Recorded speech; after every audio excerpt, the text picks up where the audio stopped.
जी स्वागत आपका। राहुल गांधी कह रहे हैं कि इतना बड़ा बदलाव है जो भूकंप ला दिया है उत्तर प्रदेश की राजनीति में।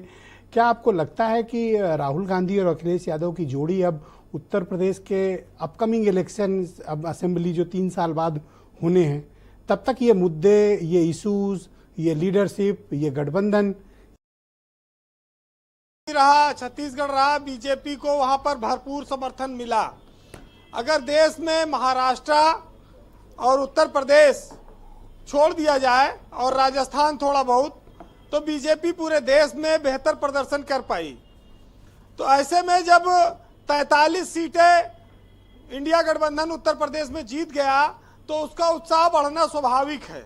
राहुल गांधी और अखिलेश यादव, जिनको दो लड़कों की जोड़ी कहा जाता था, दो शहजादे कहा जाता था, अब वो जोड़ी हिट हो गई और यूपी से हिट हुई, तो स्वाभाविक है कि यूपी पर उनका फोकस बढ़ेगा और विधानसभा चुनाव की तैयारी को लेकर ये लोग आगे उसी उत्साह के साथ बढ़ना चाहते हैं। ब्रजेश जी, टेक्टोनिक प्लेट तो देखिए, जब थोड़ा बहुत खिसकती है तो बहुत तगड़ा भूकंप आ जाता है। और राजधानी में भी आज देखिए उसी तरह के हालात हैं। उत्तर प्रदेश की सियासत में भूकंप बड़ा आया और रिक्टर पैमाने पर इसकी तीव्रता को खुद न तो कांग्रेस और सपा समझ पाई थी और न भाजपा, कि कितना बड़ा अंडर करंट चल रहा है और क्या इतनी सीटें ये लोग जीत जाएंगे। जो जीते उन्हें भी इतनी उम्मीद नहीं थी और जो हारे उनको तो 60 से 65 से 70 के बीच में भाजपा जीती रही थी।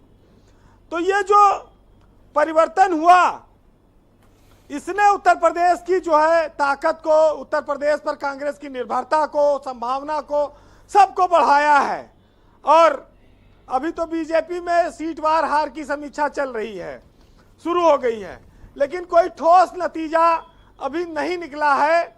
और उसके बाद भाजपा फिर तय करेगी कि हार के लिए कौन जिम्मेदार है।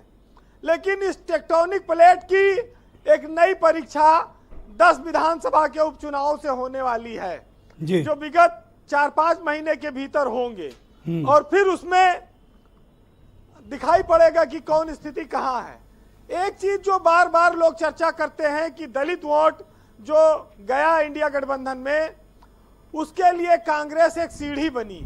दलित सीधे सीधे सपा को वोट नहीं करना चाहता था, या लोग बताते कि वो हिचकिचा रहा था।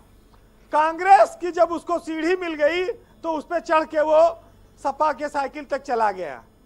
तो ये एक एडवांटेज उत्तर प्रदेश की सियासत में कांग्रेस को मिला है अभी तक, जिसके पास न कोई संगठन था, ना कोई उसके पास लहर थी, ना माहौल था।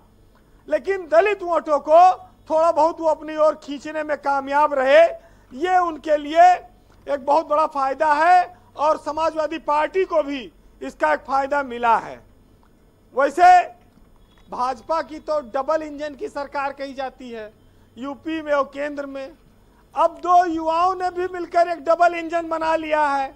अब वो केंद्र में दोनों बैठेंगे लोकसभा में, तो ये डबल इंजन से टकराएगा तो फिर देखिए कितना धुआं और आग निकलती है।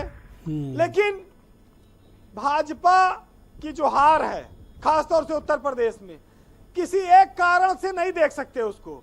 आप उस पर बेरोजगारी भी जोड़ सकते हैं, महंगाई जोड़ सकते हैं, अग्निवीर जोड़ सकते हैं, बार बार टिकट देना जोड़ सकते हैं, और नेताओं के जो तौर तरीके हैं। आज एक बड़े सीनियर पॉलिटिशियन मुझे मिले थे और वो कह रहे थे कि दरअसल बीजेपी के प्रत्याशियों ने टिकट को ही सर्टिफिकेट मान लिया था। अब बिल्कुल जब 400 पार का नारा आया तो लोगों ने जाना कि मोदी के नाम पर हम जीत जाएंगे। और बड़े बड़े जो आकलन करता थे, कोई व्यक्ति ऐसा था जो 60 से 70 के बीच में भाजपा को सीटें लोग बता रहे थे। इतना लहर है, इतनी अंडर करंट है, इसको लोग समझ ही नहीं पाए और इसी का नतीजा है कि ये स्थितियां बनी।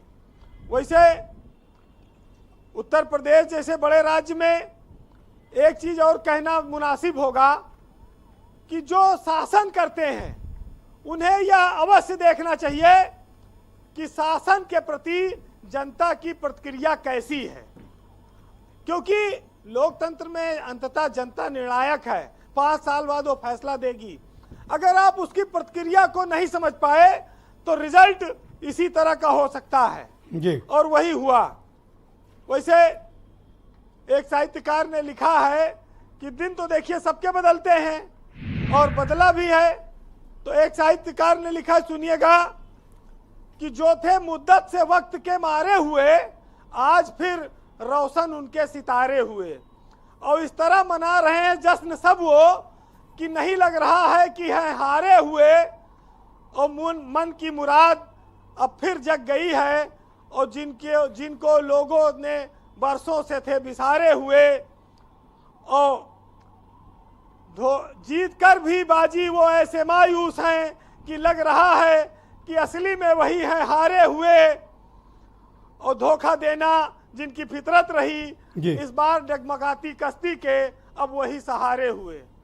बीरेन जी, आपका बहुत बहुत शुक्रिया, धन्यवाद हमारे साथ जुड़ने के लिए, अपना इनपुट, फीडबैक और पॉलिटिकल ऑब्जर्वेशंस हम तक पहुंचाने के लिए। बहनों भाइयों, डिबेट का दूसरा चरण प्रारंभ करते हैं। उमा